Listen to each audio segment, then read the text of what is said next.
तो ये 7 कार्टून्स को तुम बचपन से देखते आ रहे हो, बट इन कार्टून्स के पीछे वो डिस्टर्बिंग सीरीज है जिससे तुम आज तक अनजान हो। जैसे फिनियस एंड फर्ब कार्टून में कैंडस के 2 नहीं सिर्फ एक ही भाई है, तो ये दूसरा कौन है? स्पंज बॉब के एपिसोड्स को गौर से देखने पर यह पता चला कि उसने अभी तक 100 से भी ज्यादा फिशेस को मार दिया है। एंड मिस्टर क्रैब ने पैसों के लिए अपनी मम्मी के साथ क्या किया वो सुनकर तुम्हारा दिल कांप जाएगा। दिल कांपने के बाद तुम्हारी मुलाकात डर से होगी, मतलब टेलेटबीज से। ये कार्टून एक रियल लाइफ थ्योरी पर बेस्ड है, जहां 4 बच्चों को एक रूम में बंद कर कई दिनों तक भूखा रखते थे। इसके बाद इन बच्चों के साथ क्या हुआ वो तो आगे वीडियो में पता चलेगा। So watch the entire video. Let's start the disturbing theories of cartoon. अगर मैं बोलूं कि एक ऐसे कैरेक्टर का नाम बताओ जिसका फेस समोसे जैसा दिखता है, इस सवाल का जवाब वही लोग दे पाएंगे जिन्होंने डिज्नी पर ये कार्टून देखा होगा। इस कार्टून शो के मेन कैरेक्टर्स हैं ये 2 भाई जिन्होंने मचाई है काफी तबाही। फिनियस एंड फर्ब के अमेजिंग एडवेंचर्स एंड मिशंस को देखने में हमें इतना मजा आता था कि इस कार्टून के पीछे की डार्क थ्योरी को हम नोटिस ही नहीं कर सके।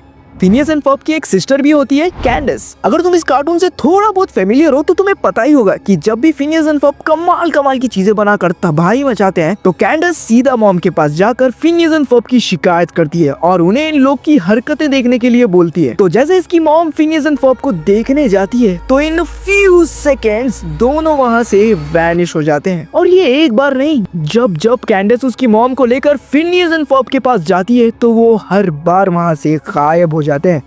बट कैसे? इसके पीछे एक डार्क एंड डिस्टर्बिंग थ्योरी है जिसमें ये बताया गया है कि they won't vanish because they don't exist. इस थ्योरी के अकॉर्डिंग कैंडस एक मेंटली डिस्टर्ब लड़की है जो कई मेंटल सिकनेस एंड प्रॉब्लम से गुजर रही है, जिसमें उसे अपना मरा हुआ भाई फिनियस नजर आता है। Yes you listen right, kinds का भाई तो था फिनियस, बट जब वो स्कूल जाने लगा उसके ट्रायंगुलर शेप की वजह से उसे स्कूल में काफी बुली किया जाता था। इस चीज की वजह से फिनियस को डिप्रेशन, स्ट्रेस, एंजाइटी जैसे चीजों को फेस करना पड़ा। And at the end, he died. Kinds का एक और भाई है फर्ब जो कुछ बोल ही नहीं सकता, he is disabled। कैंडस को अपने भाई की डेथ को लेकर इतना बड़ा सदमा लगा कि वो फिनियस को अपने दिमाग में ही इमेजिन करने लगी कि वो शरारतें कर रहा है, मस्ती कर रहा है और उससे बातें भी कर रहा है। इसलिए जब भी कैंडस उसकी मॉम को फिनियस के पास ले जाती है तो वो वहाँ होता ही नहीं, क्योंकि इसकी मॉम के लिए फिनियस इस दुनिया में नहीं है। इन चीजों की वजह से कैंडस की मॉम उसे एक थेरेपिस्ट के पास ले जाती है और वो थेरेपिस्ट और कोई नहीं बल्कि इस कार्टून का विलन डॉक्टर हिंस है, जिसे Candace as a villain imagine करती है। और इतना ही नहीं, ये पूरा कार्टून ही कैंडस की इमेजिनेशन पर बेस्ड है। दैट मींस हम अभी तक ये कार्टून को फिनियस एंड फर्ब के पर्सपेक्टिव से देख रहे थे, बल्कि ये कार्टून हमें कैंडस के पर्सपेक्टिव से दिखाया गया। SpongeBob the Serial Killer। इस कार्टून में स्पंज बॉब एक रेस्टोरेंट में एज अ शेफ काम करता है। क्रैबी पैटी बनाने के अलावा स्पंज बॉब कई क्रिमिनल केसेस में इन्वॉल्व है और ये चीज कई एपिसोड्स में भी दिखाई गई। That means he is a serial killer. अब इससे पहले तुम मुझे ये बोलो कि ब्रो ये क्या बकवास कर रहे हो, जिससे एक मच्छर मारा नहीं जाता वो खाक किसी को मारेगा। बट इस कार्टून की थ्योरी के अकॉर्डिंग स्पंज बॉब ने बिकिनी बॉटम के हंड्रेड्स ऑफ फिशेस का मर्डर किया है। एंड ये बात ना ही मुझे पता थी और ना ही तुम्हें और ना ही बिकिनी बॉटम के किसी भी सिटीजन को, एक्सेप्ट सैंडी। सैंडी स्पंजबॉब की ओनली फ्रेंड है जिसे स्पंजबॉब के सारे क्रिमिनल रिकॉर्ड्स पता है। और ये चीज को सीजन 1 के एपिसोड सैंडीज रॉकेट में भी दिखाया गया, जहाँ सैंडी अपने विरली बर्ड पर कहीं जाने की तैयारी कर रही होती है। By the way Whirly Bird Sandy के हेलीकॉप्टर का नाम है। तभी स्पंजबॉब आकर सैंडी से पूछता है कि क्या मैं भी तुम्हारे साथ चल सकता हूँ। सैंडी ने कहा नहीं, क्योंकि तुमने मेरे हेलीकॉप्टर से हंड्रेड्स ऑफ फिशेस को मार दिया है। To the moon, SpongeBob. The moon. Can I go? No way, SpongeBob. Especially after your little mishap with my whirly bird. 1 minute अगर हम इस ग्रेवयार्ड को जूम कर देखें तो एक टॉम नाम का RIP रॉक नजर आएगा। तो पूरे बिकिनी बॉटम में स्पंजबॉब का टॉम से क्या रिलेशन था और इसने टॉम को क्यों मारा? तो कौन है ये टॉम? स्पंजबॉब स्क्वारपैंट्स के कई एपिसोड में टॉम को दिखाया गया एज ए कस्टमर, बट एक ही एपिसोड है जिसमें टॉम की अपीयरेंस सबसे ज्यादा रही है, chocolate with nuts. Chocolate? Did you say chocolate? Chocolate? Chocolate! Chocolate! Chocolate! Then pizza delivery episode में टॉम को दोबारा दिखाया गया बट इन डिफरेंट कलर। ये कोई एडिटर मिस्टेक नहीं है, इन्होंने इंटेंशनली टॉम को रेड बनाया है। अगर मिस्टेक करी होती तो टी शर्ट सेम नहीं रखते। इन दोनों एपिसोड्स के बीच में जो हुआ वो सिर्फ टॉम को ही पता है, क्योंकि स्पंज बॉब के साथ टॉम बहुत ही अबनॉर्मल बिहेव करता था, उससे बदतमीजी करता था। इसलिए स्पंज बॉब सैंडी का हेलीकॉप्टर लेकर टॉम को मार देता है। और ये सब चीजें पुलिस को ना पता चले तो वो एक स्ट्रेंजर फिश को पैसे देकर टॉम बनने के लिए बोलता है। और ये वही टॉम है जिसे पिज्जा डिलीवरी एपिसोड में दिखाया गया। रियल टॉम मर चुका था। स्पंज बॉब के ये प्लान्स के बारे में सिर्फ सैंडी को ही पता था। बट सैंडी ही क्यों? क्योंकि स्पंज बॉब ने बिकिनी बॉटम के 94 फिशेस का मर्डर किया है और इन 94 में से मैक्सिमम मर्डर सैंडी के हेलीकॉप्टर से ही किए गए, एक्सेप्ट 1 मर्डर। तो बबल बडी एपिसोड में स्पंज बॉब एक फिश को मड के अंदर डाल देता है और जब इस फिश ने उसे बाहर निकालने को बोला क्योंकि कुछ देर में पानी का सैलाब आने वाला है, तो ये काम स्पंज बॉब बबल बडी को सौंप देता है, जो किसी भी चीज को पकड़ ही नहीं सकता। देन जो होना था वही हुआ, the fish was tied. But episode के एंड में बबल बडी की सच्चाई सामने आती है। Let's get this over with so I can go home and play my clarinet.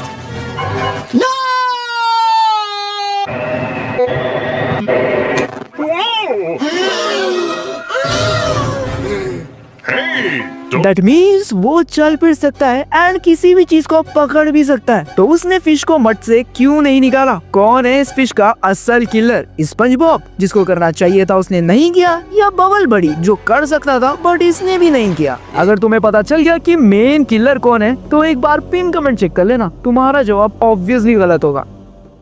Dark Theory of Teletubbies।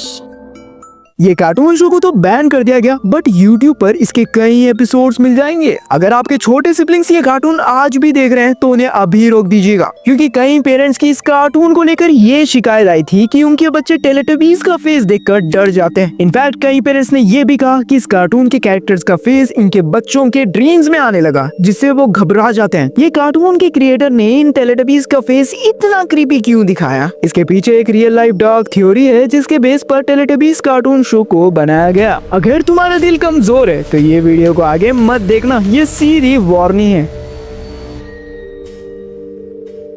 तो ये थ्योरी बल्गेरिया के मेंटल इंस्टीट्यूट पर बेस्ड है, जहाँ 4 बच्चों को एक रूम में बंद कर दिया गया था और थ्योरी के अकॉर्डिंग यहाँ के लोग इन बच्चों को कई दिनों तक भूखा रखते थे, जिसकी वजह से इन 4 बच्चों को बहुत ही दर्दनाक मौत का सामना करना पड़ा। जिसमें से डिप्सी जो ग्रीन टेलेटबी है ये हमेशा बीमार रहता था, जिसकी वजह से इसे रेगुलर वॉमिटिंग्स होते थे। But the weird part is जब ये फ्लोर पर वॉमिटिंग करता था, इस इंस्टीट्यूट के वर्कर्स ने एक बार भी इसकी वॉमिटिंग को साफ नहीं किया। हर बार वो एक ही जगह वॉमिटिंग कर हर दिन वहीं पर सो जाता। बिकॉज ऑफ दैट ये दिन ब दिन और भी बीमार होने लगा एंड एट द एंड इसकी डेथ हो गई थी। डिप्सी के डेथ के बाद उसकी बॉडी पर हर जगह वॉमिट लगी हुई थी। That is why it's represent as green colour Teletubby. और येलो टेलेटबी जिसका नाम है ट्यूलिप, इसे कई हफ्तों तक एक डार्क रूम में बंद कर रखा जा रहा था, वो भी बिना फूड के। इसकी वजह से ट्यूलिप का फेस डिफॉर्म हो गया था और वो ऐसे दिखने लगा कि वो स्माइल कर रहा है। ट्यूलिप की डेथ के दौरान उसका फेस येलो हो गया था। That is why tulip is yellow colour टेलेटबी।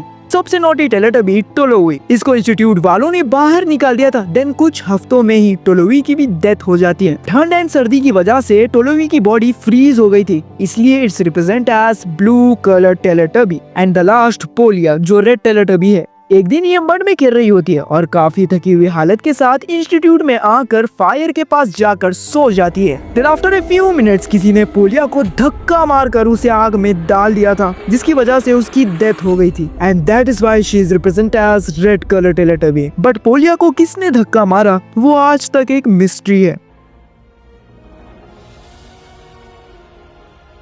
अगर तुमने एक्चुअल भाइयों वाली दुश्मनी नहीं देखी है तो तुम ये मूवी देख सकते हो, Lion King। नो डाउट कि तुम में से किसी ने भी इस मूवी को नहीं देखा हो। इस मूवी में जंगल का राजा मुफासा, जिसका एक छोटा सा बेटा है सिम्बा, जो फ्यूचर में राजा बनने वाला है। बट ये बात मुफासा के भाई स्कार को हजम नहीं हुई। वो हाइनास के साथ मिलकर एक प्लान बनाता है जिसमें वो वाइल्ड बीस्ट के ग्रुप से सिम्बा को मारने की कोशिश करता है। देन तुरंत वहाँ मुफासा आकर सिम्बा को बचा लेता है। बट सैडली मुफासा स्कार के ट्रैप में फंस जाता है। आगे मूवी में क्या हुआ वो तुम्हें पता है, बट क्या तुम ये जानते हो कि मुफासा की डेथ के बाद उसकी बॉडी के साथ क्या हुआ? ये चीज भी इस मूवी के छोटे से सीन में दिखाई गई जो तुमने नोटिस नहीं करी होगी। इस सीन में स्कार के हाथ में किसी जानवर का स्कल है। सर्च करने पर हमें ये पता चला कि ये स्कल एक लायन का है। एंड थ्योरी के अकॉर्डिंग स्कार ने ही मुफासा की डेड बॉडी को चबा चबा के खा गया था, और ये साइंटिफिकली प्रूवन है कि लायन की डेड बॉडी को कोई और जानवर नहीं खा सकता एक्सेप्ट लायन। और इस मूवी में सिर्फ 2 ही लायंस है। दैट मीन्स किंग की सीट के लिए स्कार अपने भाई की ही डेड बॉडी खा गया।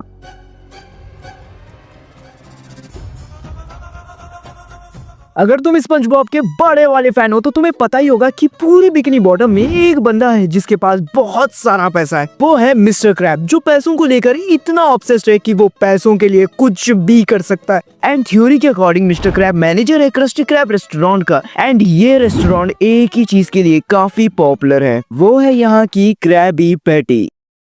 एंड थ्योरी में एक और कैरेक्टर है प्लैंकटन, जिसकी जिंदगी का एक ही मकसद है क्रैबी पैटी का सीक्रेट फॉर्मूला पता करना। क्योंकि जब भी कोई कस्टमर मिस्टर क्रैब से क्रैबी पैटी का सीक्रेट पूछता है तो वो एक ही बात बोलता कि क्रैबी पैटी का सीक्रेट फॉर्मूला उसे और भी मजेदार बना देता है। इवन इस रेस्टोरेंट का शेफ स्पंजबॉब को भी ये चीज नहीं पता। तो क्या है ये सीक्रेट फॉर्मूला?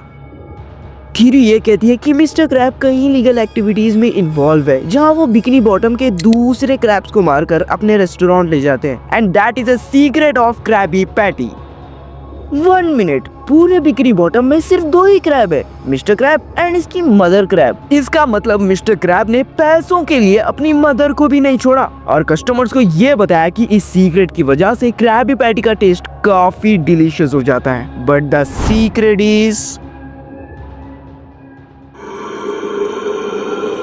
इस कार्टून में एक डॉग है करेज, जो ऑलवेज डरा हुआ होता है क्योंकि वो जहाँ रहता है वहाँ बहुत सारे मॉन्स्टर्स भी रह रहे हैं। इनफैक्ट वो मॉन्स्टर्स उसके घर पर आकर हल्ला भी मचाते हैं। देन करेज उनसे डरते डरते फाइट करता है और जीत भी जाता है। अगर तुमने इस कार्टून को कभी गौर से देखा है तो ये नोटिस किया होगा कि जब भी कोई मॉन्स्टर घर में आता है तो करेज को तो पता चल जाता है कि मॉन्स्टर घर पर आ गया है, बट करेज के ओनर्स को इससे बिल्कुल भी फर्क नहीं पड़ता। क्योंकि इस कार्टून के थ्योरी के अकॉर्डिंग जो मॉन्स्टर्स करेज को दिखते हैं वो कभी मॉन्स्टर्स थे ही नहीं, वो सिर्फ हम जैसे नॉर्मल इंसान हैं जो करेज के ओनर से मिलने के लिए आते थे। दैट मीन्स ये पूरा शो करेज के साइकोलॉजी पर बेस्ड था कि करेज इस दुनिया को किस नजरिए से देखता है। एंड करेज के नजरिए से इस फार्म के बाहर कोई दुनिया ही नहीं थी क्योंकि उसके ओनर कभी उसे बाहर ले जाते ही नहीं थे। एंड इस थ्योरी में ये भी कहा गया है कि करेज के ओनर्स उसे बहुत बुरी तरह मारते थे, जिससे वो हमेशा डरा हुआ रहता है। अब इसकी वजह से उसने अपने दिमाग में ही मॉन्स्टर्स वाली दुनिया बना ली थी। दैट्स व्हाई करेज का ओनर जब भी उसे कोई लेसन सिखाता है तो वो एक क्रीपी सा मॉन्स्टर बन जाता है। एंड ये पूरा कार्टून ही करेज के पर्सपेक्टिव से बनाया गया था।